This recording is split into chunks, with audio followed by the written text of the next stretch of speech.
News Tamil கழுகு. விஜயோட அடுத்த 2 வாரத்துக்கான சனிக்கிழமை பிரச்சாரம் மட்டும்தான் திட்டமிடப்பட்டிருக்கான். அதுக்கு பிறகு பிரச்சாரம் என்னாகும்னு யாருக்கும் தெரியாதுங்கிறாங்க.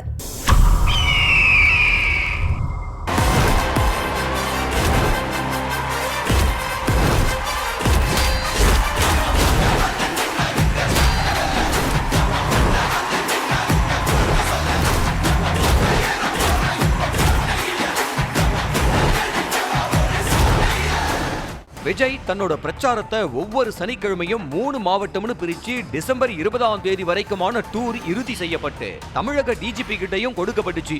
ஆனா திருச்சி பிரச்சாரத்துக்கு பிறகு ஒவ்வொரு சனிக்கிழமையும் 2 மாவட்டங்கள்ல தான் பிரச்சாரம் செய்ய முடியுங்கிற முடிவுக்கு வந்த விஜய் ஒரு நாளைக்கு 2 மாவட்டம்னு சுருக்கினாரு. அதுலயும் வர்ற சனிக்கிழமை கரூர், நாமக்கல், அடுத்த சனிக்கிழமை வேலூர், ராணிப்பேட்டைங்கிற வரைக்கும் தான் டூர் முடிவாயிருக்கு. அதுக்கப்புறம் எந்தெந்த மாவட்டங்கள்ங்கிறத தாவேக்க தலைமை நிலைய நிர்வாகிகள் முடிவு செய்யலையாம். காரணம், ஜனநாயகனோட போஸ்ட் ப்ரொடக்ஷன் வேலைகள் இன்னும் முடியலையாம். படத்துக்கான ப்ரொமோஷன், பப்ளிசிட்டி பணிகள் இப்பதான் ஆரம்பிச்சிருக்கான். தேர்தலுக்கு முன்னால வர்ற படம்ங்கிறதுனால இதுல விஜய் கூடுதல் கவனம் செலுத்த போறாருங்கிறாங்க.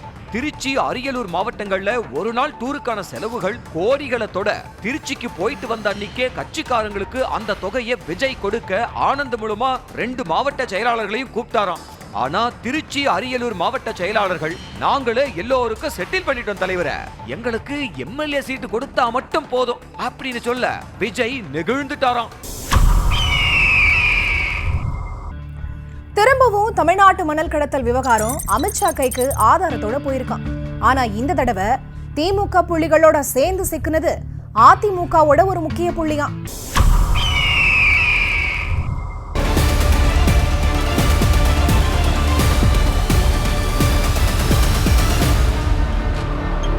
சமீபத்துல காஞ்சிபுரம் மாவட்டத்துல ஒரு மணல் குவாரிக்கு ஆளும் கட்சி தரப்பு பெரிய தொகையை வாங்கிக்கிட்டு அனுமதி கொடுத்துச்சான். அதோட நிக்காம வந்த தொகையில ஒரு பெரும் பங்க அதிமுக முக்கிய புள்ளியோட தரப்புக்கும் கொடுக்க சொல்லி நிபந்தனை போட்டுச்சான். கொடுக்க வேண்டிய இடங்கள்ல கொடுத்து குவாரி செயல்பட துவங்கினதா. இந்த விவகாரங்களை சிசிடிவி கேமராவில படம் பிடிச்ச மாதிரி இன்ச் பை இன்ச்சா ஃபாலோ பண்ண ஒரு பாஜக பிரமுகர் எல்லா ஆதாரங்களையும் சேகரிச்சு ஒரு ரிப்போர்ட்டை ரெடி பண்ணி அதிமுக தலைமை மேல அதிருப்தியில இருக்கிற சில தலைவர்கள்ல ஒரு தலைவர்கிட்ட கொடுத்து டெல்லியில எங்க சேர்க்கணுமோ அங்க சேர்த்துருங்க அப்படின்னு ஏற்பாடுகளையும் செஞ்சு கொடுத்தாராம். அதன்படி இப்போ காஞ்சிபுரம் மணல் குவாரி டெண்டர் விவகாரம் அமித்ஷா கைக்கு போயிடுச்சான். இதுல ஹைலைட் என்னன்னா, தமிழ்நாட்டுல திமுக, அதிமுகன்னு 2 கட்சிகளும் ஏதோ ஒருவித அண்டர்ஸ்டாண்டிங்ல இருக்காங்கிறத அமித்ஷாவுக்கு புரிய வைக்கத்தான் தமிழக பாஜக பிரமுகர் இப்படி ஒரு ஆதாரத்தை திரட்டி கொடுத்தாராம். இதுக்கப்புறம் தான் அதிமுக தலைமை கட்சி ஒருங்கிணைப்பு பத்தியும் தேர்தல் ஏற்பாடுகள் பத்தியும் எதை சொன்னாலும் அதை கேட்க மறுக்கிறாராம் அமித்ஷா. இனி தான் சொல்றதான் கேட்கணும்னு ஸ்ட்ரிக்டா சொல்லிட்டாராம். பிரிஞ்சிருக்கிற அதிமுகவை டிசம்பருக்குள்ள ஒன்னு சேர்த்து தான் தேர்தலை சந்திக்கணும்னு அதிமுகவுக்கு டெல்லி பாஜக கரார் கட்டளை போட்டிருக்கான். விஜய காங்கிரஸ் பக்கம் கொண்டு வர பிரியங்கா முயற்சி செய்யறதா ஒரு தகவல் பரவிக்கிட்டு இருக்கு. ஆனா பிரியங்காவோட இந்த முயற்சி கேரள தேர்தலுக்காக அப்படின்னு சொல்றாங்க.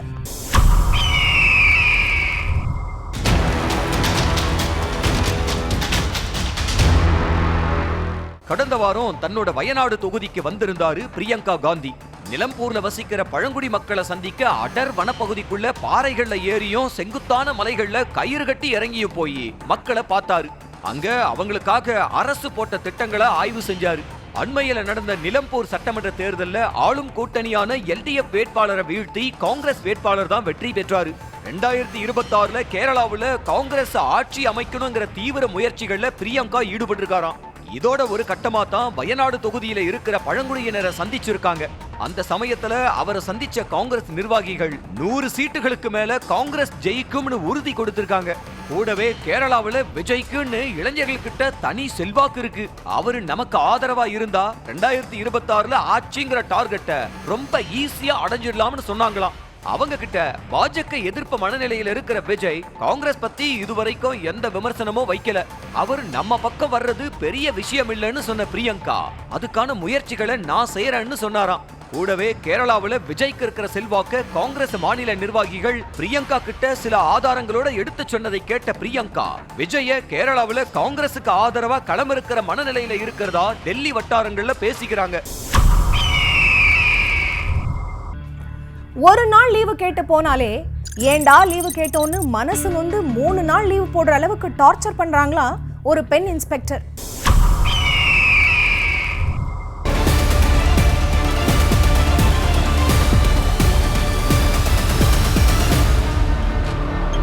சென்னை வடக்கு காவல் மாவட்டத்துல இருக்கு பூக்கடை காவல் நிலையம்.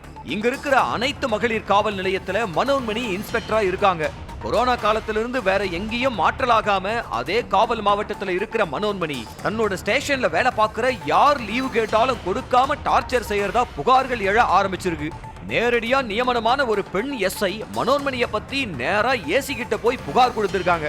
இனி என்னால அந்த ஸ்டேஷன்ல வேலை செய்ய முடியாதுன்னு சொல்ல புகார்ல இருக்கிற உண்மைகளை தெரிஞ்சுக்கிட்ட ஏசி அந்த எஸ்ஐய வேற ஸ்டேஷனுக்கு மாத்திட்டாராம். ஆனா தான் செல்வாக்க பயன்படுத்தி ஸ்டேஷன்ல ஆளே இல்லன்னு மறுபடியும் அந்த எஸ்ஐய தன்னோட ஸ்டேஷனுக்கே கொண்டு வந்து என் கிட்ட இருந்து யாரும் தப்ப முடியாதுன்னு மத்தவங்களுக்கு பாடம் எடுக்கிறாராம்.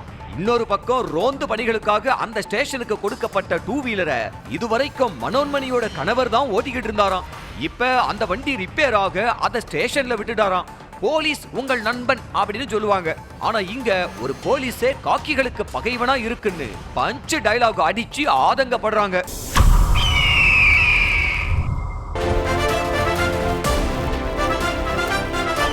நியூஸ் தமிழ் கழுகு.